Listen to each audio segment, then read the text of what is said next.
আর death certificate কেমন হয় সবারই অল্প বিস্তর ধারণা আছে নিশ্চয়ই।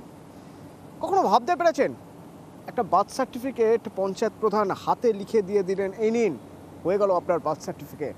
ডেথ সার্টিফিকেট হাতে লিখে দিয়ে দিলেন।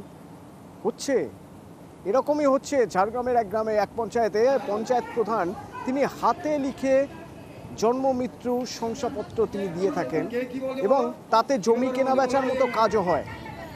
শুনুন অভিযোগ কি উঠছে।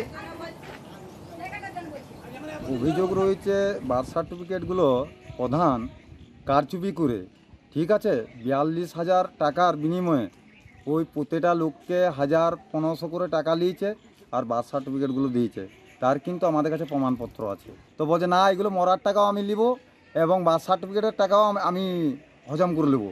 হ্যাঁ, ওনাকে ইনকোয়ারি হচ্ছে, সরকারের লোক এসছে, ওনাকে ইনকোয়ারি করছেন।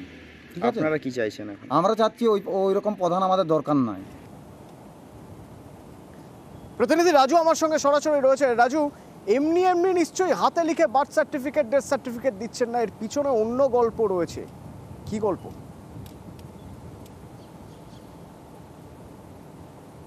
দেখো একদমই, কারণ যে সার্টিফিকেটের কথা উঠছে জন্ম এবং মৃত্যুর সার্টিফিকেট, সেই সার্টিফিকেট প্রধান হাতে লিখে দিচ্ছেন, তা আবার চলছে আগের প্রধানের আমল থেকে। সেক্ষেত্রে যেখানে অনলাইনের মাধ্যমে এই জন্ম মৃত্যুর সার্টিফিকেট দেওয়া হয়, এর আগে এই ঝাড়গ্রামে ইডি এসেছিল এই জন্ম মৃত্যুর যে সার্টিফিকেট বা এই সংশয়পত্র, সেই সংশয়পত্র তদন্তে।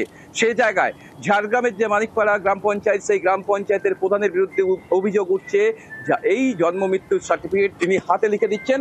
আর সেখানে অভিযোগ তুলছেন বিরোধীরা যে টাকার বিনিময়ে সেই সার্টিফিকেট দেওয়া হচ্ছে, এমনটাও অভিযোগ উঠছে।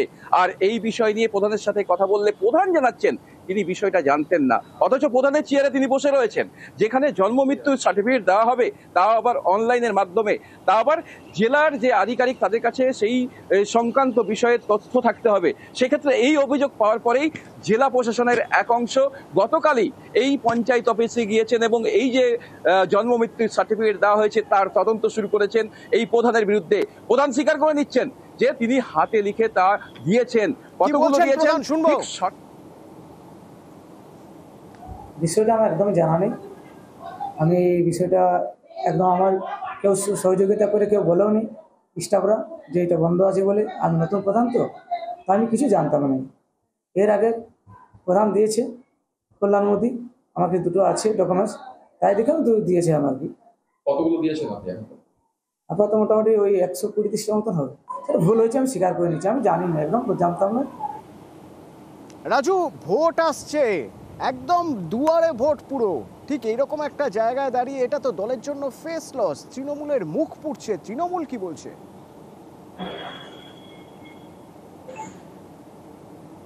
দেখো, এই বিষয়ে তৃণমূলের যে সমস্ত নেতৃত্বরা রয়েছেন তাদের সাথে কথা বললে তারা বলছেন যে নিয়ম যা রয়েছে সেই নিয়মেই দেওয়ার কথা। সেক্ষেত্রে প্রধান কেন দিয়েছেন তা নিয়ে তারা সঠিক বলতে পারবেন না, কিন্তু প্রশাসন তারা যেন সঠিক তদন্ত করেন, কারণ প্রধান কি কারণে এই যে সার্টিফিকেট তা দিয়েছে আর এর পেছনে কি কারণ রয়েছে, বা যেখানে বিরোধীরা অভিযোগ তুলছেন এই সমস্ত সার্টিফিকেট কাজে লাগিয়ে বিভিন্ন জায়গায় জমি কেনা বেচা হয়েছে, এমনটাও অভিযোগ তুলছেন বিরোধী দল।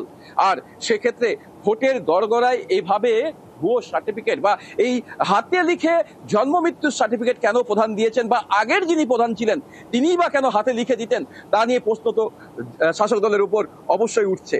অতনু, কি বলছে টিএমসি শুনুন।